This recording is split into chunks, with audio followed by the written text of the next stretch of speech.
When an elderly man's desperate plea for access to his own money was met with cold corporate policies, no one expected a 71-year-old N be a legend to become his unlikely champion. No one could have anticipated what happened next. The glass doors of the First Capital Bank trembled as they were thrust open. Walter Thompson's weathered hands gripped his wooden cane tighter as two security guards practically dragged him toward the exit. His worn leather shoes scuffled against the floor. "Sir, I told you 3 times now, no exceptions," the sharp voice of the bank teller cut through the hushed whispers of other customers. "Without updated digital identification, we cannot access your account, regardless of how long you've been banking here." Walter's voice quavered, his dignity crumbling with each word. "Please, I've been coming to the same branch every month for 30 years. Miss Sarah used to help me, she knew my face." His arthritic fingers fumbled with a stack of old documents, utility bills, his veteran's card, and a dog-eared Social Security letter. The paper slipped from his trembling hands, scattering across the floor like autumn leaves. A few customers stepped forward to help, but the security guards waved them away. "Sir, you're creating a disturbance," the taller guard announced, his voice echoing off the high ceiling. "My wife's medication," Walter's voice cracked, his eyes welling up with tears he refused to let fall. "The pharmacy closes at 5. I just need to access my pension, it's right there in my account." Through the bank's floor-to-ceiling windows, pedestrians began to slow their pace, phones appearing in hands as the scene unfolded inside. The other customers shifted uncomfortably, some averting their eyes while others watched in growing indignation. A young mother covered her child's eyes while an elderly woman clutched her pearls, muttering, "This isn't right. This just isn't right." "That's enough," the second security guard declared, taking Walter's elbow. "If you won't leave voluntarily, we'll have to escort you out." The fluorescent lights caught the tears now freely falling down Walter's weathered cheeks as he was steered toward the exit. His cane clattered against the marble floor with each unsteady step. As Walter Thompson stood dumped out of the bank, the scattered papers at his feet told only a fraction of his story. Each document, his veteran's ID, Social Security letter, and 30 years of banking statements, represented chapters of a life dedicated to service. But today, none of these pieces of paper could help him access his own money. The reason for his desperate visit was painfully simple. His wife Margaret's oncologist had just changed her medication regimen that morning. The new prescription, costing $486, needed to be filled before the weekend. Her usual pharmacy, Anderson's drugstore, would close at 5 p.m. Sharp, a deadline that now loomed just 2 hours away. "Mr. Thompson," a crisp voice cut through the murmuring crowd. Rebecca Stevens, the newly appointed bank manager, emerged from her office. At 34, she'd been fast-tracked through National Financial Group's corporate program, earning this position just 3 months ago during the merger.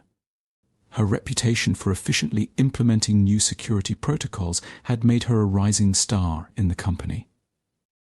"Miss Stevens," Walter straightened his posture, years of coaching basketball having taught him the importance of dignity under pressure.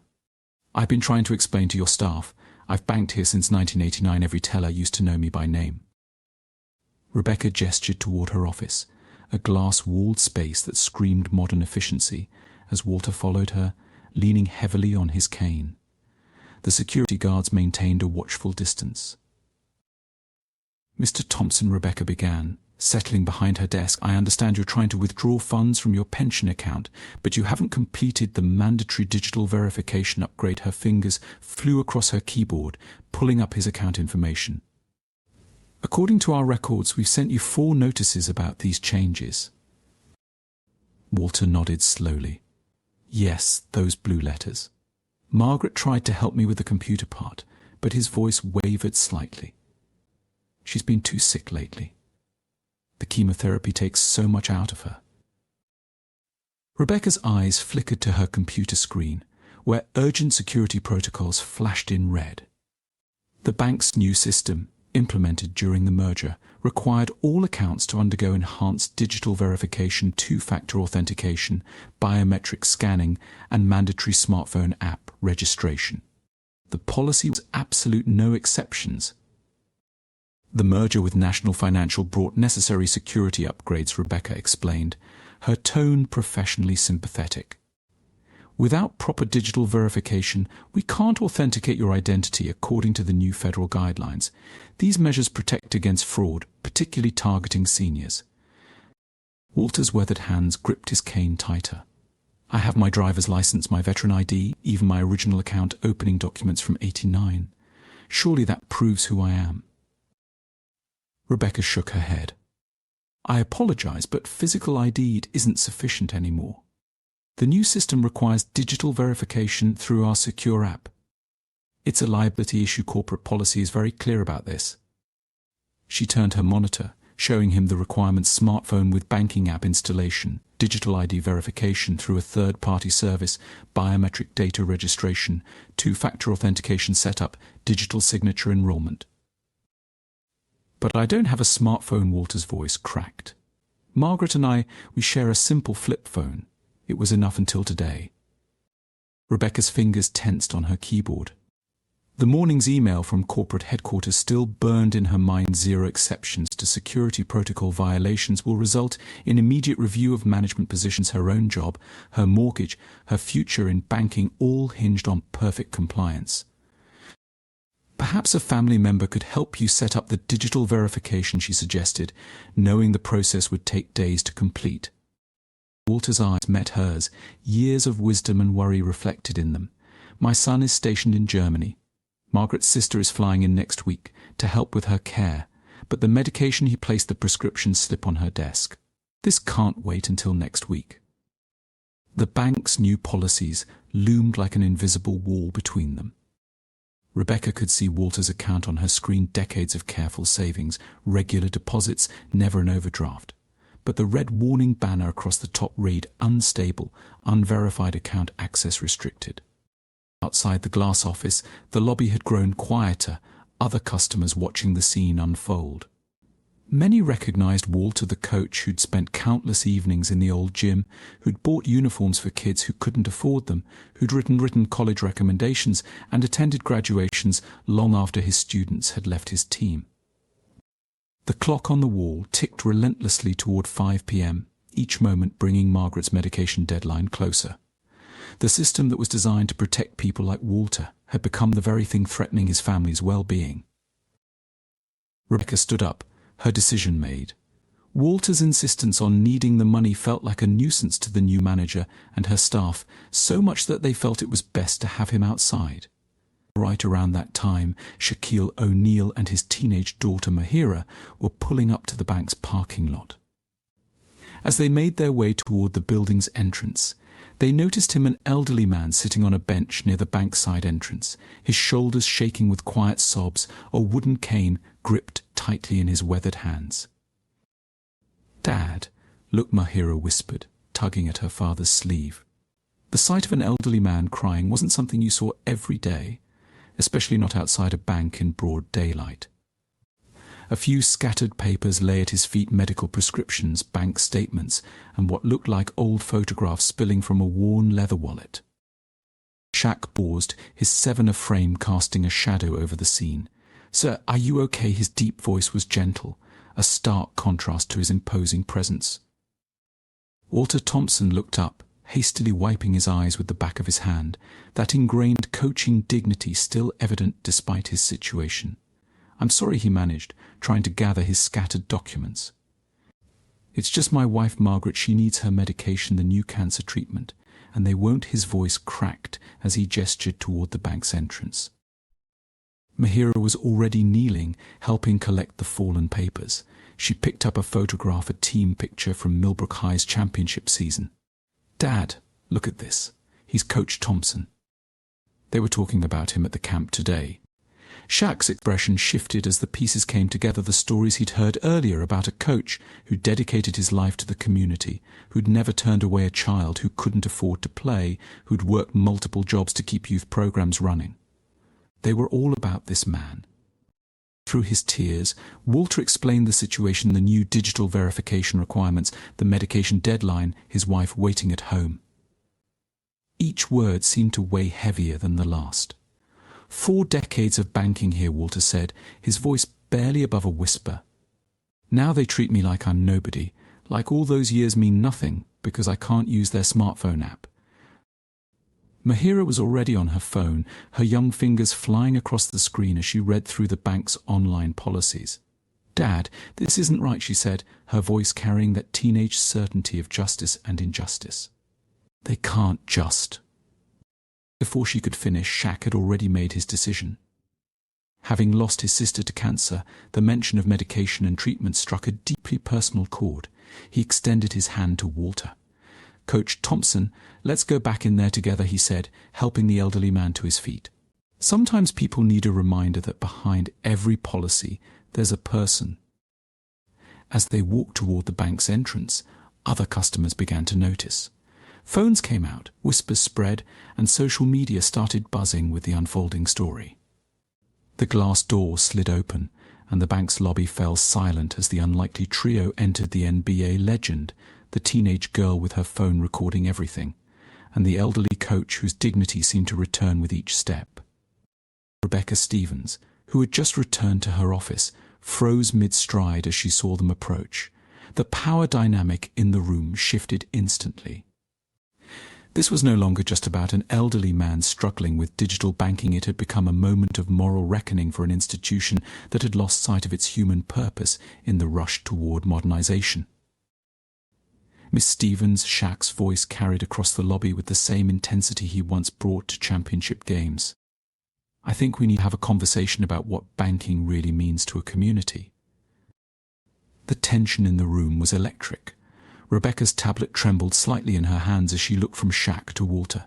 She straightened her blazer, a reflexive gesture that did little to mask her unease. "Mr. O'Neal," she began, her corporate training evident in every measured word, "while I appreciate your concern, there are federal regulations that we simply cannot."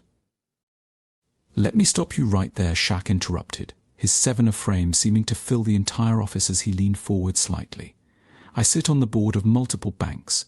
I've been involved in countless mergers and acquisitions. So when you talk about federal regulations, I know exactly what they say and what they don't say."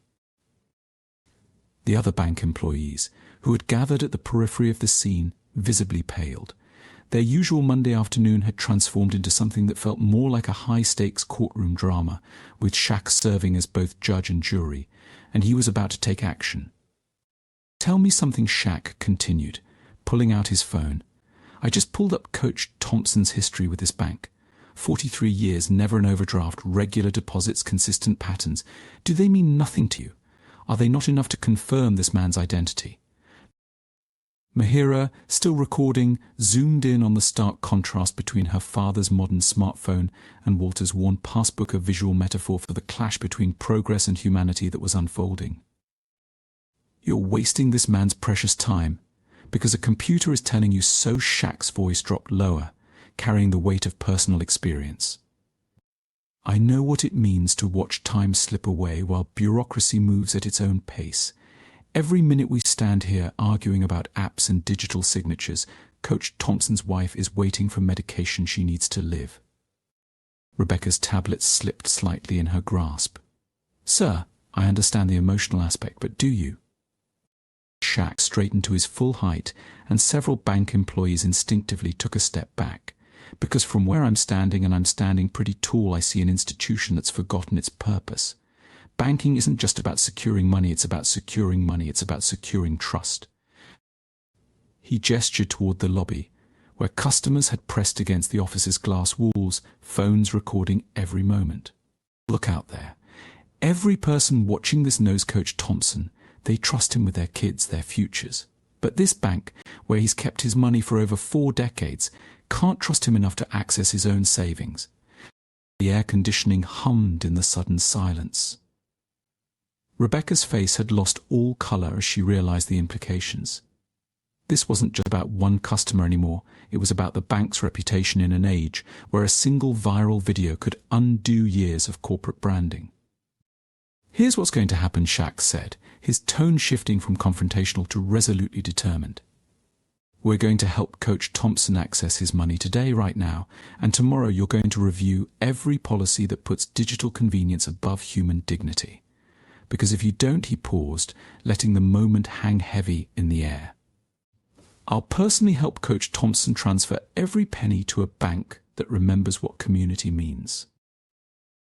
The threat wasn't just in his words, it was in the hundreds of phones recording outside, in the news vans pulling up to the curb, in the story of a beloved coach being denied access to life-saving medication because he couldn't navigate a smartphone app. Rebecca looked down at her tablet, then at Walter's passbook, then at the imposing figure of Shaquille O'Neal standing between her and business as usual. In that moment she had to choose between corporate policy and human decency, between digital progress and moral responsibility. The clock on the wall read 4:47 p.m. Margaret's medication deadline loomed, and in a small bank office in Middle America, the future of banking itself seemed to hang in the balance.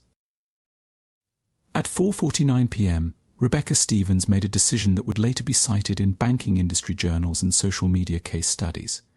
Her fingers trembled slightly as she reached for Walter's passbook. "Let's process your withdrawal right now, Coach Thompson," she said, her voice carrying a new note of humanity. "We'll use the emergency override protocol. I'll take full responsibility." As Walter's transaction was being processed, Shaq noticed a familiar photo autograph on the coach's phone, one of the few modern technologies the elderly man had embraced. It was a faded image from 1985, showing a much younger Walter Thompson coaching a lanky teenager who would later play in the NBA. "You coached Marcus Wilson?" Shaq asked, his eyebrows rising in recognition. Walter nodded, a brief smile breaking through his worry. "I taught him that skyhook you could never block," he said, momentarily forgetting his troubles in the warmth of the memory. Shaq's deep laugh filled the office, breaking the remaining tension. "Man, he gave me fits in '96. That was your signature move." By 4:53 p.m. Walter had his funds. The old man turned to Shaq, his eyes glistening. "I don't know how to thank you," he said, his voice thick with emotion. "Margaret, she's all I have left in this medication." He clutched the bank envelope tightly. Shaq shook Rebecca's hand firmly. "Thank you for doing the right thing," he said, his tone both gracious and meaningful. "Sometimes the biggest assists in life happen off the court." Rebecca nodded, a genuine smile replacing her earlier professional mask. As they walked toward the bank's entrance, Shaq made a quick stop at the ATM. Without fanfare, he withdrew some cash and pressed it into Walter's hand. The old man started to protest, but Shaq raised a hand. "Consider it an investment in the skyhook legacy," he grinned. Mahira watched as the two men won towering. One stooped, but both giants in their own ways shared a final handshake in the fading afternoon light. Sometimes she realized the biggest victories aren't won with slam dunks, but with simple acts of human dignity. What an assist! How would you react if an elderly person was turned away from a clerk just because they're not versed in technology? Do you think the bank should have helped Walter verify his account instead of simply kicking him out? Tell us in the comments below. Thank you for watching, and see you in the next video.